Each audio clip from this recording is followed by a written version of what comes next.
দেখো তোমরা ইন্টারনেটের নিরাপদ ব্যবহার এবং সামাজিক মাধ্যমে ইন্টারনেটের সংযত ব্যবহার। আমরা সবাই জানি ইন্টারনেট পরিষেবার মাধ্যমে আমরা যেমন অনেক কিছু সুবিধা পাই, অনেক প্রয়োজনীয় বিষয়বস্তু জানতে পারি তার ব্যবহারের মাধ্যমে।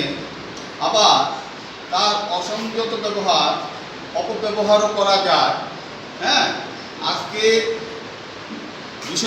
পাঠের বিষয়বস্তু ইন্টারনেটের সংযত ব্যবহার, নিরাপদ ব্যবহার। কেমন? তোমরা ভিডিও দেখবে, তারপর তোমরা এটা দেখে বুঝবে তার ব্যবহার, অপব্যবহার ইত্যাদি সম্পর্কে পরে বলতে হবে। কেমন? ঠিক আছে।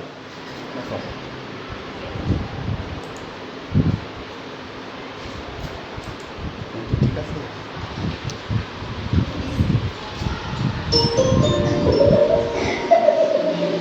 রাঘব, বাড়িতে পৌঁছে আমাকে নোট মেল করে দিও, ঠিক আছে? হ্যাঁ বলি। অ্যাকাউন্ট নাম্বার অনলাইনে দিতাম না, তারপরে ইন্টারনেট ভুল চালাইতাম না, অনলাইনে অ্যাকাউন্ট নাম্বার, ব্যাংকের নাম্বার দিতাম না।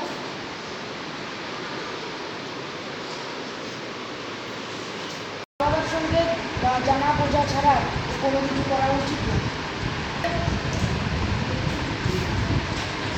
ইন্টারনেটে কি কি কাজগুলো ব্যবহার করতে হবে এগুলোই আমি বলছিলাম। ইন্টারনেট যেমন খারাপ আছে, ইন্টারনেট ভালো আছে। আপনি চিন্তা করবেন না, আমরা মামলাটি তদন্ত করব। মা, বাবা, আমাকে ক্ষমা করে দাও। আমি তোমার জন্মদিনে উপহার দিয়ে তোমাকে খুশি করতে চেয়েছিলাম। ও আমার প্রিয় ছেলে রাঘব, আমি বুঝতে পারছি। এরপর থেকে কিন্তু তোমাকে সজাগ থাকতে হবে। রাঘব, তোমার অনলাইন কার্যকলাপ চেক করা উচিত। অনলাইন বিশ্বকে তোমার মানসিক এবং শারীরিক স্বাস্থ্য